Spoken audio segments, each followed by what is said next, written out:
The Battle of Cannae was a major and decisive battle fought on August 2nd to 16 BC, during the Second Punic War, between the Roman Republic and the Carthaginian forces led by Hannibal Barca. It took place near the ancient village of Cannae in Apulia, southern Italy.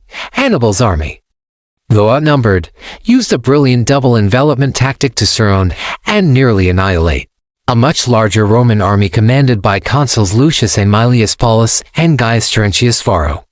The Roman losses were staggering, with around 48,000 Roman soldiers killed and 19,000 taken prisoner, while only about 15,000 escaped. This battle is considered one of the greatest tactical feats in military history and one of the worst defeats in Roman history. Despite the overwhelming victory, Hannibal did not march on Rome immediately afterwards, which some historians regard as a missed strategic opportunity. The aftermath saw defections from Roman allies, but Rome eventually adapted its tactics and won the warriors later. Our story begins in 218 BC when Hannibal Barca, a brilliant Carthaginian general, crossed the Alps with a large army and an even larger number of elephants and descended into northern Italy, where he engaged and defeated several Roman legions sent to stop him. But it was until the following year that he made his way south to the region of Campania. By this time, the Romans had learned their lesson about facing Hannibal in the field. So instead of risking another defeat, they sought to starve him out by cutting off his supply lines. And so the two armies faced each other again in central Italy in the summer of 216 BC. Hannibal had roughly 40,000 infantry and 10,000 cavalry, while the Romans under the consuls Lucius Aemilius Paulus and Gaius Terentius Varro had roughly 80,000 infantry and 6,000 cavalry, almost double Hannibal's force. With numbers like these, surely the Romans would have no trouble defeating Hannibal, right? Well, let's find out. As usual, the Carthaginians camped on the high ground and set up their camp in a concave or semicircular shape, which would allow them to use both flanks in an ambush. This was a brilliant decision because the Romans were known for their strong frontal assaults. In fact, the Romans attacked first the following morning. They sent out a cavalry force to engage Hannibal's cavalry, and then followed up with infantry who charged up the Carthaginian slopes. The Romans broke through the center of Hannibal's line, but soon found themselves fighting against the curved ends of the Carthaginian battle line, which was wrapped around their flanks. You see, Hannibal had positioned his best troops at the ends of his line to protect his baggage train, and these troops were able to quickly move around to face the Romans. Hannibal's plan was actually quite simple. He wanted the Romans to do exactly what they did, charge up his center, break through, and then get caught on his flanks, which is exactly what happened. The Romans were spread too thin, and there was simply too much of Hannibal's army to go around. And so after 3 hours of fighting, the Romans had suffered terrible losses and were starting to lose ground. It was at this point that Hannibal ordered his cavalry to take advantage of the situation. As they came over the hill, they split the Roman army into two halves and completely surrounded the entire Roman force. Now the Romans were in a desperate situation, but fortunately for them, their cavalry was still fresh and was able to hold off Hannibal's cavalry long enough for them to regroup. The Roman infantry, however, were being slaughtered. The Carthaginians came at them from two sides and the Roman shields were being overwhelmed. The Roman discipline also began to crumble, and soon many of them were running away or throwing down their weapons and surrendering. After 5 more hours of fighting, most of the Roman army was either dead or captured, and the rest had fled into the forest nearby. Only about 15,000 men made it out alive. On the Carthaginian side, only about 6,000 men were lost, including the famous elephant rider Hasdrubal, Hannibal's younger brother. The Romans had lost between 48 and 50,000 men killed and between 18 and 20,000 taken prisoner, losing as many as 2/3 of their total force. The Battle of Cannae was such a decisive victory for the Carthaginians that Hannibal could have easily marched on Rome and perhaps even ended the war right then and there. But unfortunately for Carthage, Hannibal didn't know how to properly capitalize on a victory. You see, the main reason that Rome was able to win the Second Punic War was because Hannibal was too cautious. After Cannae, he had two options. He could either march north and end the war by conquering the Italian peninsula, or he could head back to Africa to get more troops and supplies. He chose the latter. And while he was gone, the Romans regrouped, reorganized their army and created a new strategy designed specifically to beat Hannibal. We'll talk about that in the next video. But for now, let's just say that Hannibal made a big mistake by leaving Italy. You see, once he left, the Romans were able to regroup and reorganize under the new consul Marcus Aemilius Lepidus. Soon the Romans were sweeping through central and southern Italy, taking back all the territory that Hannibal had gained. And what's worse is that during Hannibal's absence, many of Rome's former allies abandoned them. Some switched to the Carthaginians, while others, such as the Samnites and Lucanians, revolted against Roman rule altogether. Fortunately for Rome, most of these revolts were put down within a few years. But in the meantime, the Romans still had to deal with Hannibal. And so after 6 years of campaigning in Italy, Hannibal finally got the message and headed back north to defend his homeland. There he raised a final army and prepared to defend Carthage. But when the Romans arrived, Hannibal's army was no match for them. And so Hannibal retreated to the city of New Carthage in Spain, where he defended the city for 7 months until the Romans finally captured it.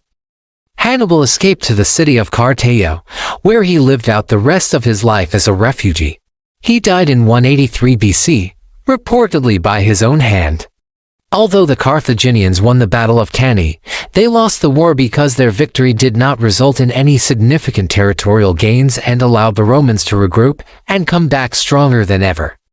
So now, I want to hear from you. What do you think? Do you agree that Hannibal made a mistake by not marching on Rome after winning the Battle of Cannae? Comment below.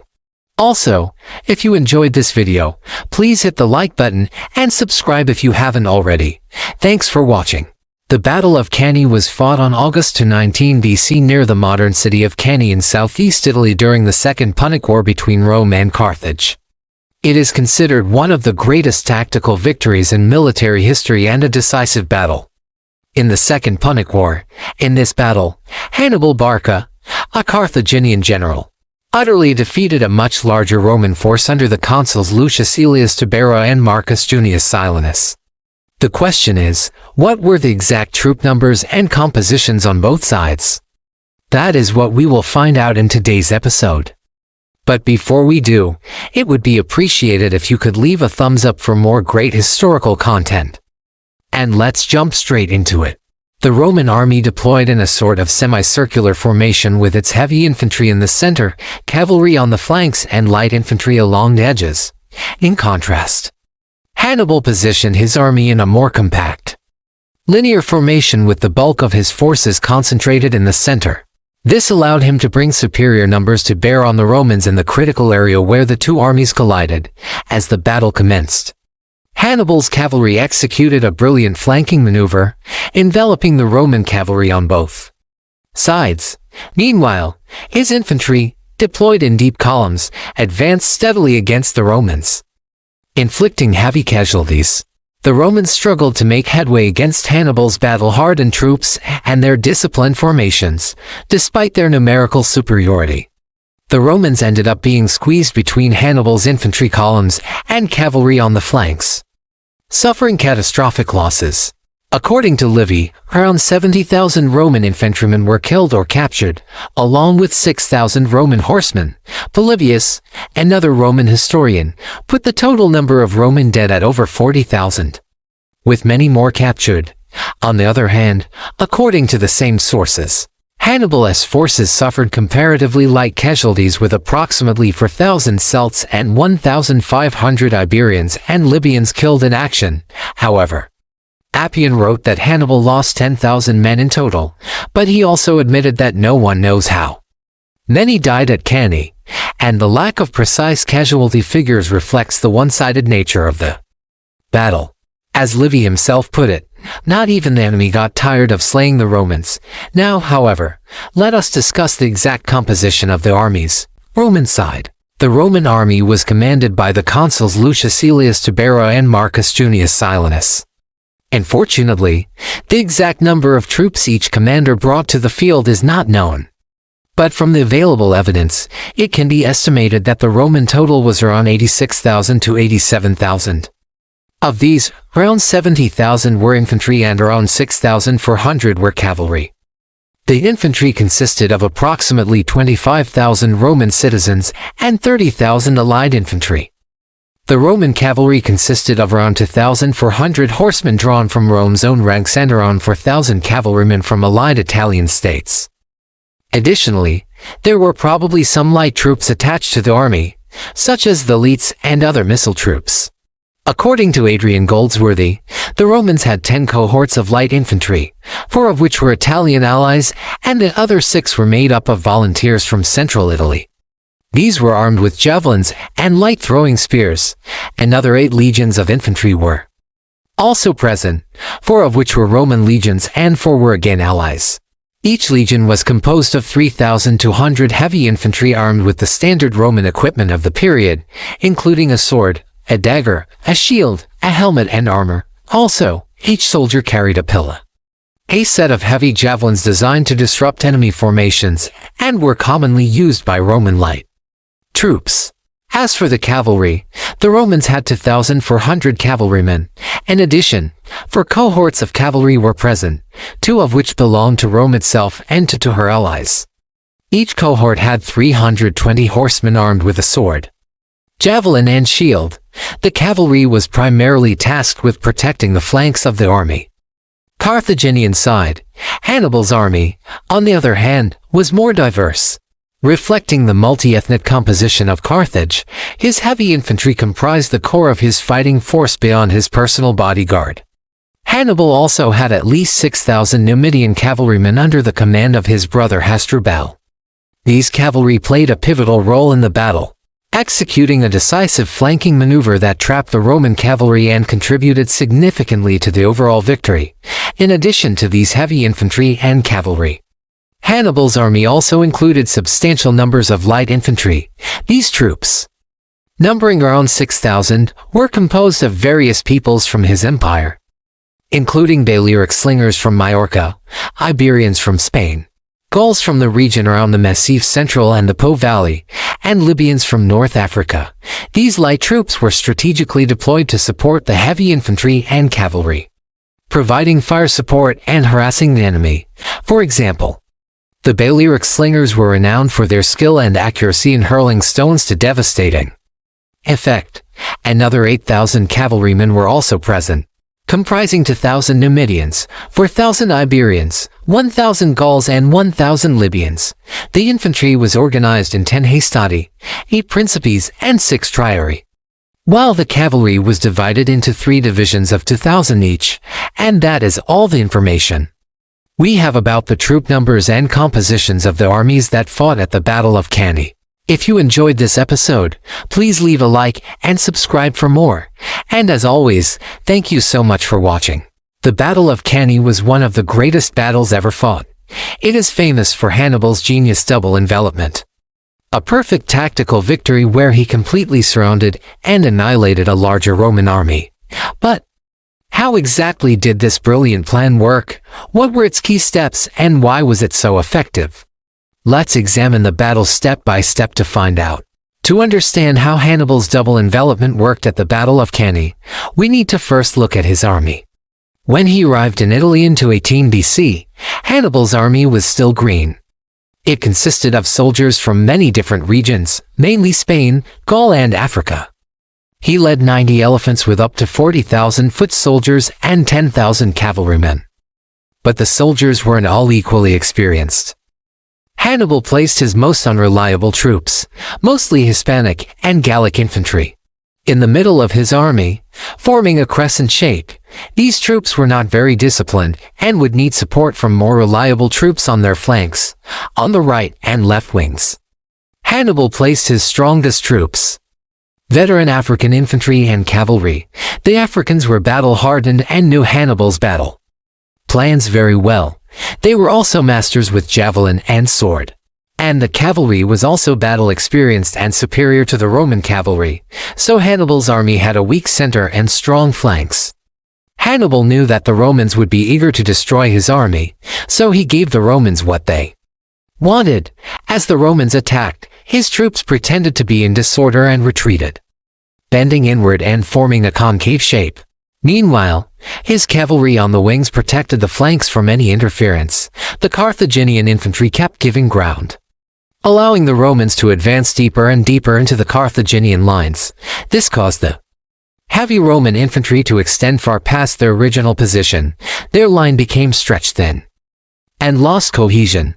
The Romans were now completely inside the Carthaginian crescent. When the time was right, Hannibal signaled his cavalry on the wings to charge. The Carthaginians rode around the Roman infantry, attacking them from the sides and rear. Roman cavalry tried to stop them, but the Carthaginians were too fast and too well coordinated. Within moments, the Roman cavalry was routed. Now only light troops remained in the area. The cavalry battle ended with the Carthaginian victory. But that was just the beginning. While the cavalry was fighting on the flanks, the real action happened in the middle. After the Roman cavalry charged, the center of the Roman line got the opportunity to strike the disordered Carthaginian troops.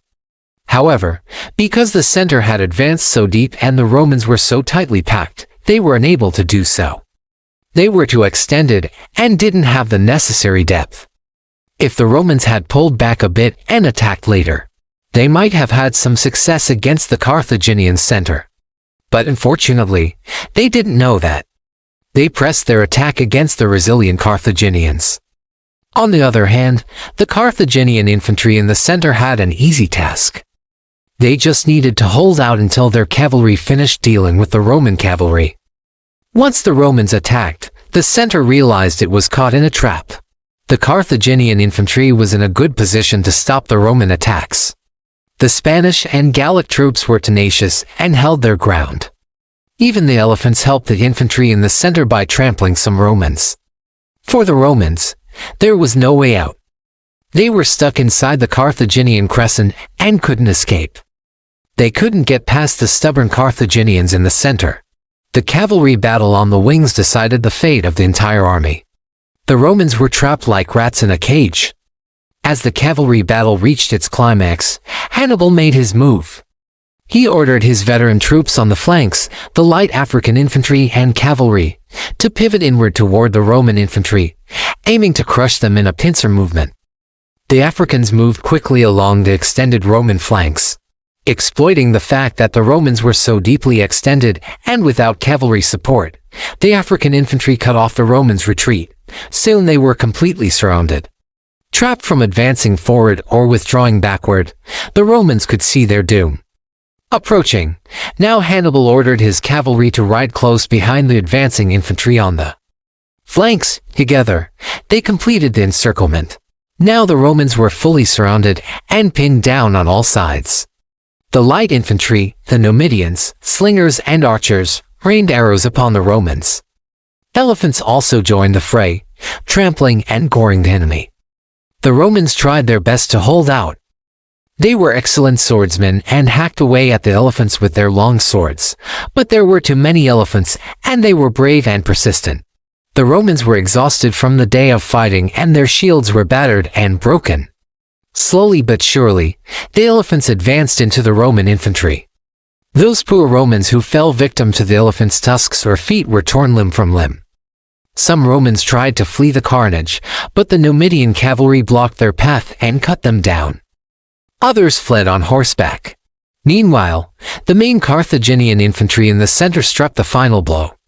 They marched forward, swinging their swords and maces. The Spanish and Gallic tribesmen were fierce and merciless towards the Romans, hacking away at them. The Romans fought valiantly, but their discipline was broken and they were isolated from each other. The battle was truly horrific and brutal. Thousands of Romans were killed and even more wounded. Of the 80 standard-bearers of the 30 cohorts that entered the battle, only 2 returned. The Romans suffered a terrible defeat. After the battle, Hannibal generously allowed the surviving Roman soldiers to leave Italy with their lives. Around 5,000 managed to escape, but the rest were either killed or taken prisoner.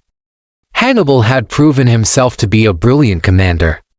His innovative tactics and masterful execution had paid off. He had used the Romans' own strength against them, leading to their destruction. So how did Hannibal's double envelopment work at the Battle of Cannae? In short, It involved three main steps. First, he let the Romans push him into a concave position. Second, he defeated the Roman cavalry on the flanks and sealed off the Roman infantry's retreat. Third, he pivoted his veteran troops on the flanks inward to trap the Romans completely. The Romans were too reliant on their heavy infantry and didn't expect Hannibal's cavalry to be superior. Nor did they expect him to turn their strength into a weakness. Hannibal's double envelopment may have been his greatest achievement, but it wasn't luck. It was the result of careful planning and preparation. He studied his enemy, took advantage of opportunities, and adapted to changing circumstances on the battlefield. Hannibal's genius was evident to all who saw it. And the Battle of Cannae remains a testament to his skill as a commander. Thanks for watching.